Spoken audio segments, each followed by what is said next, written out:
उत्तराखंड में 5 साल तक सरकार चलाने के बाद भी बीजेपी के पास क्या सिर्फ मोदी का ही नाम है, क्या सिर्फ मोदी के ही काम के सहारे और उनकी छवि के सहारे भारतीय जनता पार्टी चुनाव के मैदान में उतर रही है। ये तमाम सवाल इसलिए उठ रहे हैं क्योंकि बीजेपी की जो भी चुनावी गतिविधियां हैं वो सिर्फ और सिर्फ मोदी सेंट्रिक हैं, यानी मोदी तक ही सीमित हैं। मोदी के बगैर क्या भारतीय जनता पार्टी उत्तराखंड में नहीं जीत सकती, इसको लेकर अब सवाल और ज़्यादा गंभीर होने लगे हैं। ऐसा नहीं है कि चुनाव के कारण हम लोगों ने इसको कोई जारी किया हो। मोदी जी का उत्तराखंड के प्रति विशेष तौर पे जिस प्रकार का लगाव है, मोदी जी का उत्तराखंड से जो स्नेह है, ये जो शब्द हैं जो इस गीत में, ये उनके श्रद्धा सुमन है उत्तराखंड के लिए, उनके भाव है उत्तराखंड के लिए। और ऐसा नहीं है कि प्रधानमंत्री बनने के बाद उनका उत्तराखंड से कोई ज़्यादा लगाव हुआ हो। मुख्यमंत्री जब वो थे तब भी उत्तराखंड आते थे। और चुनाव के लिए उत्तराखंड बीजेपी ने जो थीम सॉन्ग लॉन्च किया है उसमें किसी भी मुख्यमंत्री का जिक्र नहीं है, यानी 3 मुख्यमंत्री जो 5 साल में बना दिए उनका कहीं जिक्र नहीं। सिर्फ और सिर्फ मोदी का नाम है, मोदी के काम हैं और उनको ही हथियार बनाकर भारतीय जनता पार्टी एक बार फिर जनता की अदालत में जा रही है और बीजेपी ये दावा भी कर रही है कि जनता का आशीर्वाद भी मिलेगा। लेकिन असल में सवाल इस बात को लेकर है कि जिस डबल इंजन का दावा किया गया था, क्या उस डबल इंजन का एक इंजन सिर्फ और सिर्फ दिखावे के लिए था? हम जो सभी लोग जितने लोग बैठे हैं, सब हम लोग तो उनके मुख्यमंत्री बनने से पहले भी लगातार देखते रहे हैं।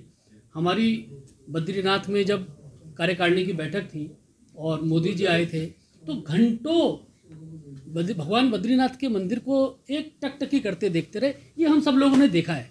भगवान केदारनाथ के यहाँ बैठ के जब वह संगठन का काम करते थे, घंटों बिताते थे। हम लोगों ने देखा कि गंगा जी के किनारे टकटकी लगाए हुए गंगा मैया को देखते रहे ना। ये मोदी जी मुख्यमंत्री बनने से भी पहले उनका उत्तराखंड के साथ लगाव था।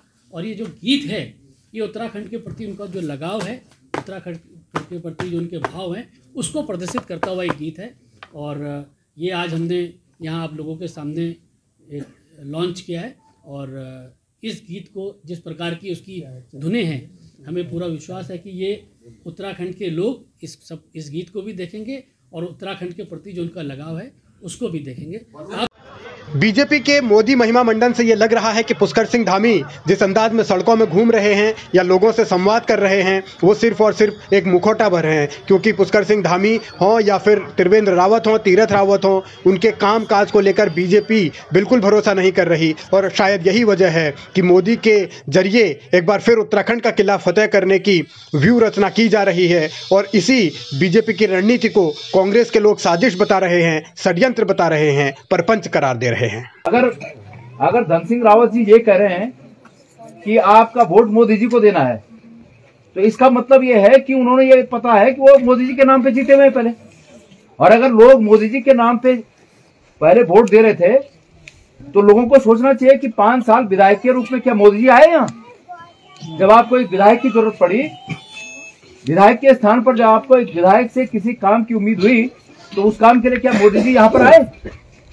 और अब दोबारा धन सिंह जी अगर इस बात को कह रहे हैं कि मोदी जी को देना है वोट, तो आप ये समझिए कि ये जाल बना रखा है आपको ठगने का, आपको छलने का जाल बना रखा है।